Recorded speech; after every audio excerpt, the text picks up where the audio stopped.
Okay, so before we go in detail with frequency sampling technique, let us see what we did in FR filter design using window technique. So in the first technique which we discussed was in window technique.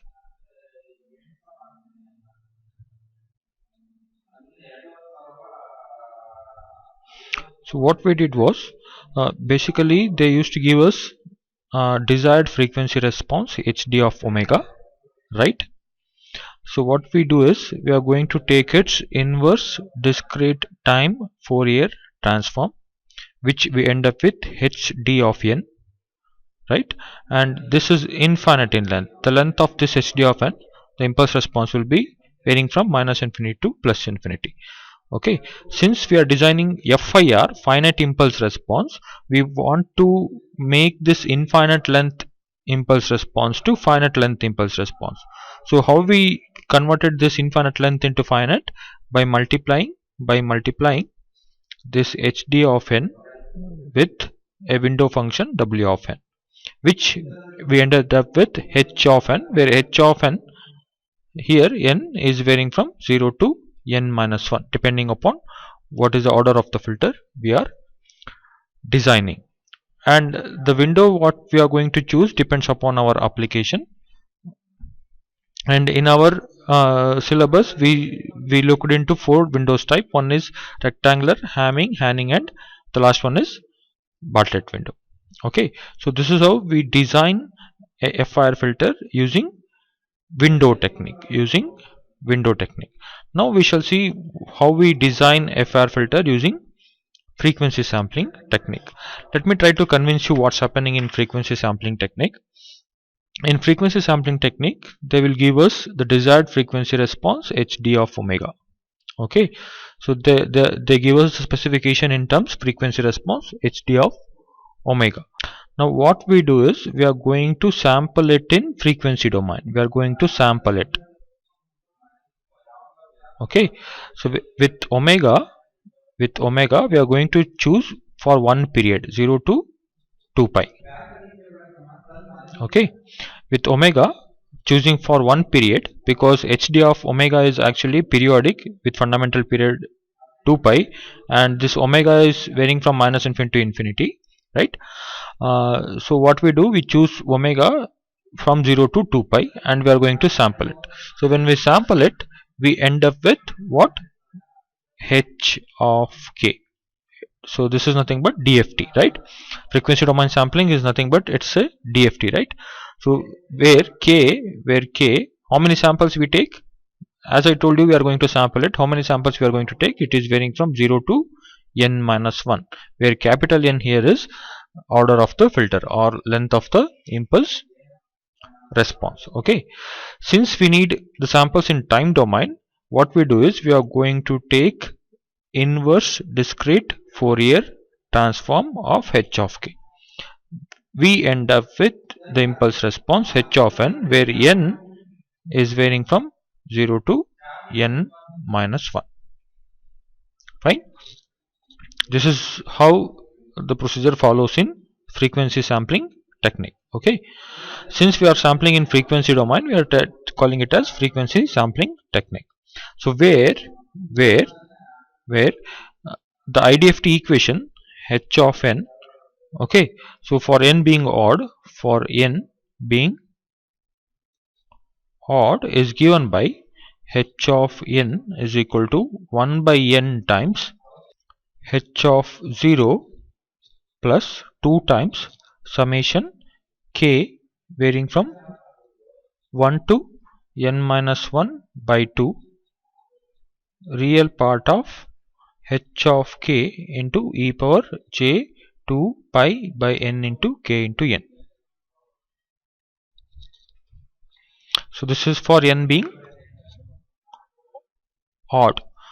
Now for n being even, our IDFT equation h of n is given by 1 by n into h of 0 plus 2 times summation k varying from 1 to n by 2 minus 1 real part of h of k into e power j 2 pi by n into k into n. So this is the formula to get the impulse response h of n in frequency sampling technique. Okay, so this is mathematically what's happening here. Okay, in frequency sampling technique, this is what happening mathematically. Let me try to convince you graphically what's happening. So as we know, h d of omega, the desired frequency response of is actually it is varying from where to where, minus infinity to plus infinity, right? And it's periodic with fundamental period 2 pi, 0 pi, 2 pi, 3 pi, 4 pi, and it goes on till plus infinity. Here also minus pi, minus 2 pi, minus 3 pi, minus 4 pi, and it goes on till minus infinity.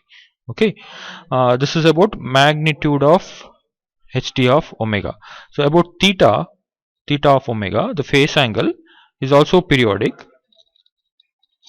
This is omega and this is also omega.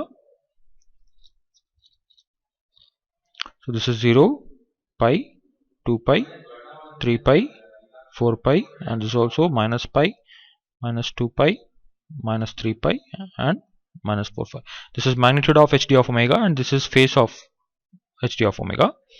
So an ideal low pass filter in frequency domain, its frequency response will be something like this.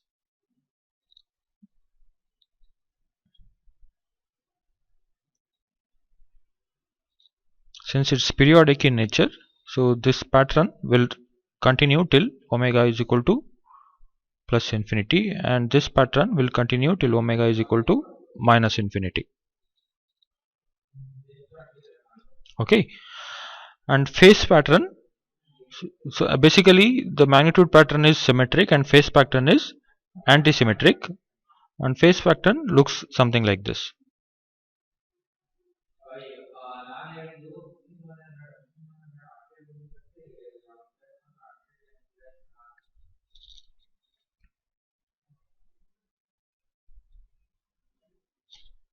And this continues here.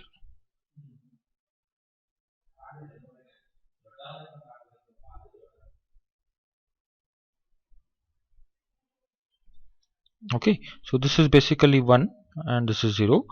So this is how magnitude and phase of the desired frequency response looks like. Okay, basically it's a infinite in length. So as we discussed in mathematical equation, so what we said in mathematical equation, we have hd of omega. This includes both magnitude and phase. We are going to sample it, right? And from where to where we are sampling this omega varying from 0 to 2 pi, right? So how many samples we are taking? 0 to n minus 1. So k equidistant samples we are going to take. Once I take this samples, I end up with h of k, right? So basically what I'm doing here is I'm taking from 0 to 2 pi. I'm choosing only this part of my response. Okay, so if I take only this part of my response, 0 to 2 pi, so I end up with something like this. So magnitude of hd of omega,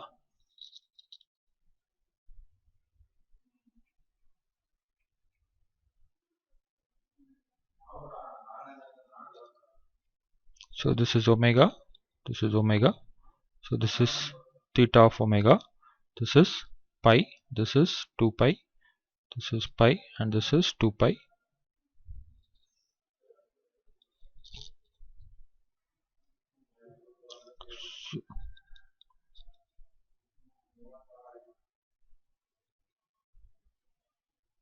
Okay, so this is the response for omega varying from 0 to 2 pi. Okay, so basically magnitude is symmetric in nature and phase angle is anti-symmetric in nature.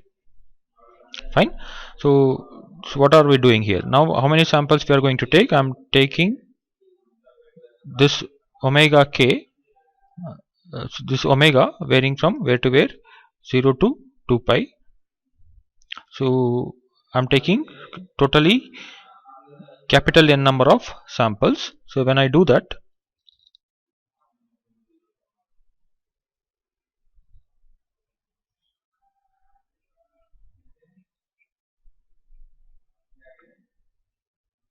now this becomes k.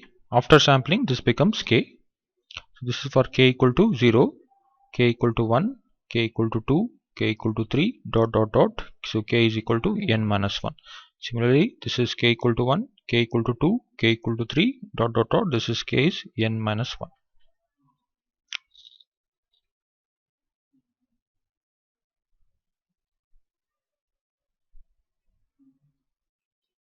So this is our magnitude,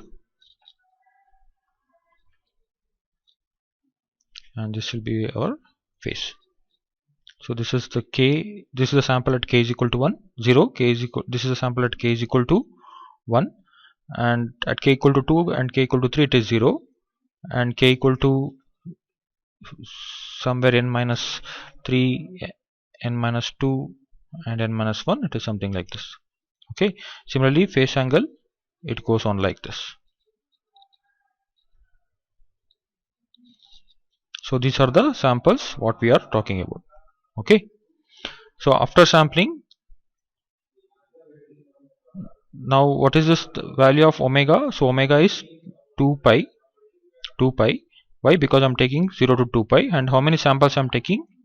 N equidistant number of samples. So that's why it is 2 pi by n. And in order to address the samples, I'm putting one more variable called as k. Okay, because when I put k equal to 0, I am end up with this sample. When I put k equal to 1, this 2 pi by n, I am addressing this second sample, and so on. This we have discussed in frequency domain sampling, right? So same concept holds good here also. Now once I get these samples, now what I'll do, I'll take, what is this? This is h of k, right? This is magnitude of h of k, right? And this is theta k, right? Now once I get this h of k, what I'll do, I'll take inverse discrete Fourier transform. Okay, and we have the equation which we have discussed previously. We have h of n IDFT equation for n being odd, and we have h of n equation for n being even. So we make use of these two equations to get the finite impulse response using frequency domain sampling. Okay, so this is about designing of FIR filter using frequency sampling technique. So in the next video we shall take up couple of example to design a filter.